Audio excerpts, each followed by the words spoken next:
يعتبر العمانيون في طليعة رواد البحر والمحيطات منذ العصور التاريخية القديمة، حيث كانوا من أوائل الشعوب القديمة التي استخدمت الصهر والشراع.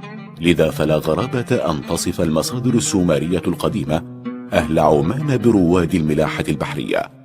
عرف العلم العماني طوال تاريخه بلونه الأحمر المصمت، حيث ظل العلم الأحمر مميزا لسلطنة عمان حتى عام 1970، وذلك باستثناء الفترة من بين عامي 1886 وحتى عام 1871. في إبريل من عام 1913 جرى انتخاب الإمام سالم بن راشد الخروصي كإمام على عمان، يهدف إلى توحيد البلاد وتحريرها من الهيمنة الإنجليزية. واستطاعت هذه الحركة أن توحد 70% من عمان خلال العام الأول لها. في 23 من يوليو من عام 1970 دخلت سلطنة عمان مرحلة من التحولات الكبيرة، حيث تولى السلطان قابوس مقاليد الحكم في سلطنة عمان. في 9 من سبتمبر من عام 1970 تغير اسم السلطنة من سلطنة مسقط إلى سلطنة عمان. في 17 من ديسمبر من عام 1970 كان ميلاد علم جديد لسلطنة عمان، حيث اعتمد العلم العماني الجديد بقرار سلطاني. والعلم العماني هو علم مستطيل الشكل، ويتكون من وحدة عمودية بجانب السارية، و3 وحدات تمتد أفقيا من الوحدة العمودية. ويوجد في الزاوية العليا من الثلث العمودي الأحمر المحاذي للسارية شعار الدولة باللون الأبيض المكون من سيفين متقاطعين يتوسطهما الخنجر العماني.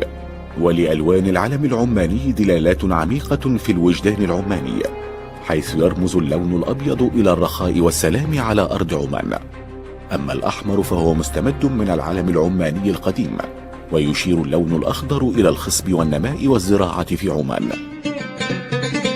تؤكد قوانين الدولة العمانية على ضرورة أن يكون علم الدولة في الصدارة عند رفعه مع علم الأجهزة العسكرية والأمنية وهيئات القطاع الخاص.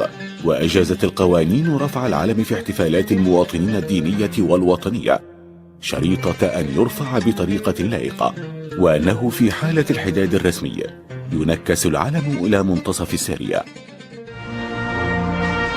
كتب النشيد الوطني العماني عام 1970 على يد الشاعر علي حسيني، وتم تعديله عام 1995، حيث أعاد كتابته الشاعر المغربي علي الصقلي كاتب النشيد الوطني للمملكة المغربية. وكلمات النشيد هي: يا رب نحفظ لنا جلالة السلطان والشعب بالأوطان بالعز والأمان.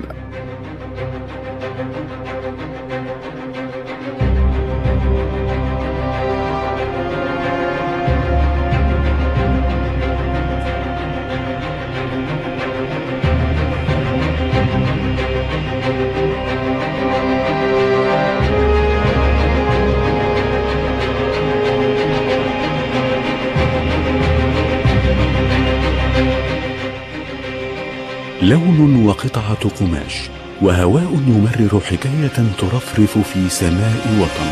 حكايته هي حكاية علم.